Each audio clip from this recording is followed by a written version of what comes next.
Hello friends, मैं आपका दोस्त ब्रिजेश पांडे एक बार फिर आपका स्वागत करता हूँ मेरे YouTube channel market Mantra with Brijesh में। दोस्तों, जैसे आप सबको पता है कि जो फिलिस्तीन की एक आतंकवादी संगठन है हमास, उन्होंने इसराइल के ऊपर ऑल ओवर अटैक किया है, जिसमें काफ़ी बड़ी तादाद में उन्होंने रॉकेट लॉन्चर्स और ग्रेनेड्स डाले। उनके बॉर्डर क्रॉस करके जो आतंकवादी थे वो इसराइल में घुसे, काफ़ी कुछ खून खराबा किया और इसराइल के कुछ लोगों को बंधक भी बनाया उन्होंने, और उसके जवाब में इसराइल की भी जवाबी कार्रवाई चालू है। तो दोस्तों, आज के इस वीडियो में हम इसी चीज़ को समझने की कोशिश करेंगे कि जो ये नया डेवलपमेंट हुआ है, इसका हमारे मार्केट के ऊपर क्या इफ़ेक्ट आएगा, इसका क्या कॉम्प्लिकेशन हो सकता है, हमारा मार्केट यहाँ से कैसा रिएक्ट कर सकता है, ग्लोबली क्या हो सकता है, क्या-क्या इसके इम्प्लीकेशंस होंगे और हमें आने वाले समय के लिए कैसे तैयारी करनी चाहिए अगर हमारी पोर्टफोलियो के लिए और इंट्राडे ट्रेडिंग कर रहे हैं अगर हम लोग, तो उसके लिए भी, और इसका बचने के क्या उपाय हैं और हमारे पोर्टफोलियो को बचा कैसे सकते हैं, क्या करना चाहिए, क्या पोर्टफोलियो पूरा बेच के एक बार कैश में बैठ जाना चाहिए या फिर नीचे अगर मार्केट मिल रहा है तो उस अपॉर्चुनिटी को यूटिलाइज करके खरीदने के लिए यूज़ करना चाहिए। आज के इस वीडियो में दोस्तों इन सब चीज़ों को समझने की कोशिश करेंगे और देखेंगे हमारी फ्यूचर प्लानिंग कैसी होनी चाहिए। तो चलिए वीडियो शुरू करता हूँ, बट उससे पहले रिक्वेस्ट करूँगा, अगर आप मेरे चैनल पहली बार आए हैं तो प्लीज़ चैनल को सब्सक्राइब जरूर कर लीजिए और बेल आइकन को जरूर ऑन कर दीजिए, सो दैट कि आगे चल के जब भी मैं नई वीडियोस बनाऊँ या अपलोड करूँ तो सबसे पहले उसका नोटिफिकेशन आपको आए और आप उस वीडियो को देख सकें। तो दोस्तों, सैटरडे को मॉर्निंग में एक बहुत बड़ी डेवलपमेंट हुई, जिसमें आप पूरी दुनिया एक तरह से बोल सकते हैं कि शॉक लग गया पूरी दुनिया को कि ये क्या हो गया, क्योंकि ये कहीं पे भी कुछ भी एक्सपेक्टेड नहीं था। और इसमें सबसे बड़ी जो हम बोलेंगे एक इंटेलिजेंस फेलियर है, चाहे आप इसराइल की मोसाद की बात करें, चाहे यूएस की सीआईए की बात करें, ग्लोबली जो भी बड़े एजेंसीज हैं उनकी कहीं किसी के नज़र में नहीं आया और हमास इतना बड़ा अटैक प्लान कर रहा था और उनको उसके लिए सक्सेसफुली वो अपना अटैक प्रॉपरली लॉन्च कर दिए। ये कहीं भी किसी को भयानक नहीं लगी। तो ये सबसे बड़ी, अगर देखा जाए तो सबसे बड़ी इसमें जो पहला आरएफ रडार पे या जो पहली टारगेट बन गई वो मोसाद बन रही कि मोसाद पे सब कैसे पता नहीं चला, क्या वो मोसाद सो रही थी, ये तो अलग चीज़ है दोस्तों। बट जैसे ये चीज़ हुई है तो ये आपको पता होगा कि हमास की और इसराइल की ये लड़ाई जो है आज की नहीं है, ये सदियों पुरानी लड़ाई है। ये 100 150 साल से इनकी लड़ाई लगातार चल रही है। और ये लड़ाई तब से चल रही है दोस्तों, जब आपको याद होगा कि हिटलर के समय से, जब हिटलर ने जर्मनी में जूस लोगों को मारना चालू किया, उनको सताना चालू किया, तो वो जूस आके इसराइल में आके बस गए। और जब वो जूस आके यहाँ पे इसराइल में बचे, तब से ये उनकी लड़ाई चल रही है लगातार। ये हिस्ट्री इसकी है। अगर अब हम बात करें कि अब इस लड़ाई का क्या कॉम्प्लिकेशंस होगा और क्या होगा, तो मुझे ऐसा लगता है कि फिलहाल सोमवार के दिन एक दिन पहला जो मार्केट इसका रिएक्शन आएगा और मार्केट एक बार नीचे जाएगा।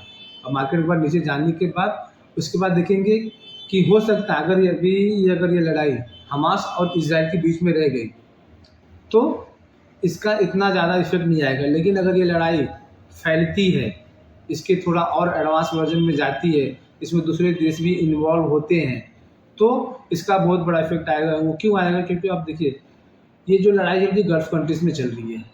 अगर यहाँ पे आगे चल के जो gulf countries like Iran, Saudi Arabia, Iraq, ये सब कंट्रीज़ इन्वॉल्व होती है। इन सब कंट्रीज़ का जो ऑयल का है, ये लड़ाई, मैं तो बोलूँगा जो लड़ाई है ये तेल की लड़ाई है। जहाँ पे एक तरफ मैं बोलूँगा पर्दे के पीछे से कहीं न कहीं रशिया और चाइना भी खेल के, रशिया को लिए जितना तेल का भाव ऊँचा रहेगा उतना ज़्यादा फ़ायदेमंद है और यूएस जो है उतना बैक फुट पे आएगा। अब इसमें जो लड़ाई हुई है तो यूएस अभी भी इतना कुछ एग्रेसिव नहीं दिखा रहा है, उसने बोला हम इज़राइल के साथ में हैं। अब इज़राइल के साथ में हैं तो उसका आगे क्या होगा? अब इज़राइल ने, जैसे हमास ने अटैक किया, उसके बाद करीब बताया जा रहा है कि 20 मिनट के अंदर हमास ने इज़राइल के ऊपर 5,000 रॉकेट छोड़ दिए। अब किसी आतंकवादी संगठन के बाद पास इतना बड़ी मात्रा में गोला बारूद हथियार आना कोई छोटी चीज़ नहीं। इसमें कहीं न कहीं किसी का बड़ा इन्वॉल्वमेंट ज़रूर है। अब वो बड़ा इन्वॉल्वमेंट किसका है, क्या है, तो पूरी दुनिया को पता है। इसमें कहीं न कहीं ईरान का आ रहा है, लेकिन ईरान ने शायद को दिया है बैकअप, एक चीज़। दूसरा, आज सुबह जो हुआ एक नया डेवलपमेंट हुआ कि इसमें लेबनान कूद गया।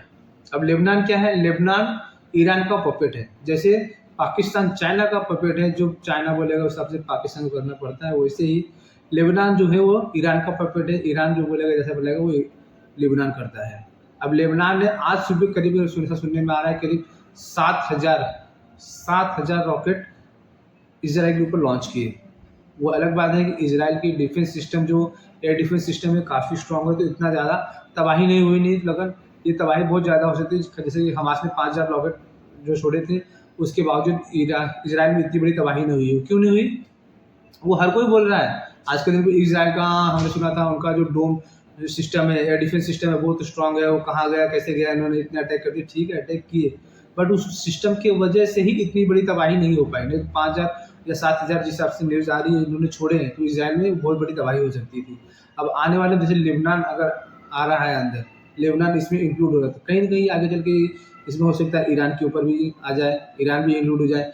एक चीज़ है। दूसरा चीज़ सऊदी अरेबिया। सऊदी अरेबिया का यह था कि सऊदी अरेबिया जो है, यूएस कोशिश कर रहा था कि किसी तरह इजराइल और सऊदी अरेबिया के बीच में एक एग्रीमेंट कराया जाए और उसके ऊपर बातचीत चल रही थी। लेकिन अभी लड़ाई जब शुरू हुई तो हर कंट्री एक दूसरे को आके सपोर्ट करिए बोल रही है। तो इसमें सऊदी अरेबिया का जो स्टेटमेंट आया है, उन्होंने हमास को सपोर्ट किया है।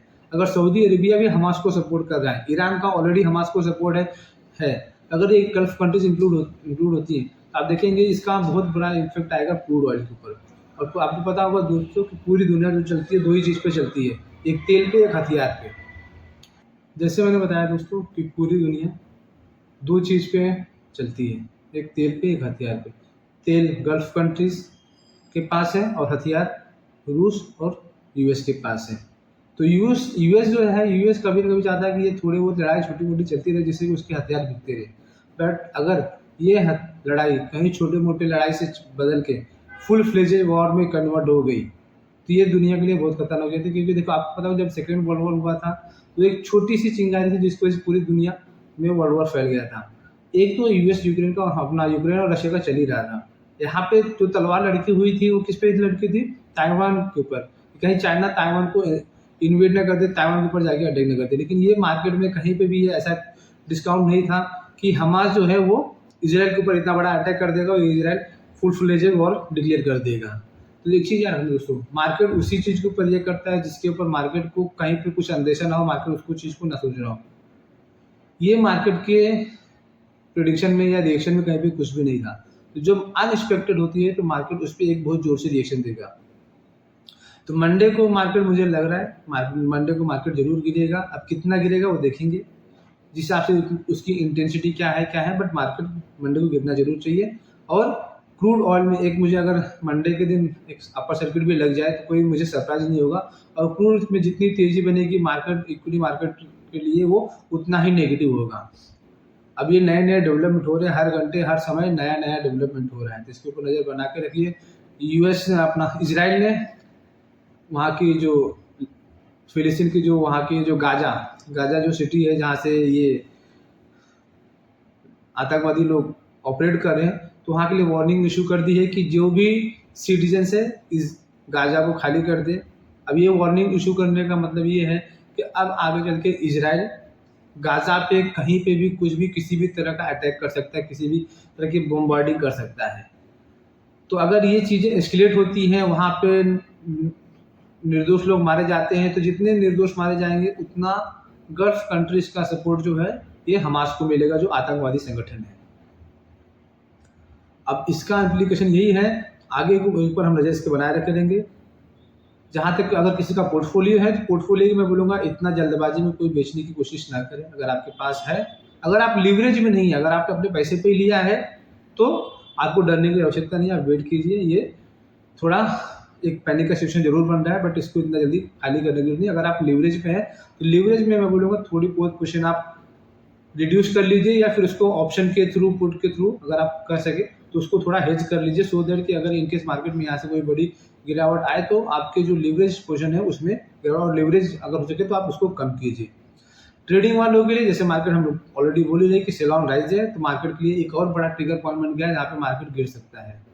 इसके ऊपर नज़र बना के रखिए। आने वाले समय के लिए ये सबसे बड़ा ट्रिगर होगा क्रूड ऑयल जितना ज़्यादा ऊपर जाएगा उतना ज़्यादा मार्केट नीचे जाएगा।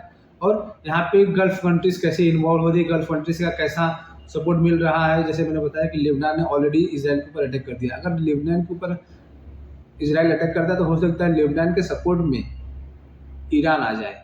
ईरान जो है एक ऑलमोस्ट उन्होंने न्यूक्लियर डेवलप कर लिया था, जिसके ऊपर हालांकि प्रतिबंध वगैरह सब लग गए तो शायद टेस्ट नहीं कर पाए, बट उनके पास ऑलरेडी ऐसा माना जाता है शायद न्यूक्लियर वेपन है।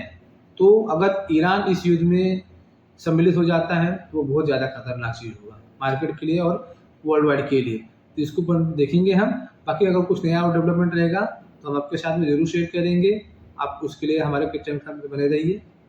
तो ये होप कि दोस्तों आपको इन्फॉर्मेशन अच्छी लगी। अगर आपको इन्फॉर्मेशन अच्छी लगी तो प्लीज़ वीडियो को लाइक जरूर कर दीजिए और शेयर भी कीजिए, सो दैट कि हमारी रीच मैक्सिमम तक पहुँच सके। तो मिलते हैं दोस्तों अगले वीडियो में, जिसमें हम कुछ और चीज़ें आपके लिए अपडेट ले जाएंगे। तब तक के लिए आपको धन्यवाद। Thank you. जय हिंद।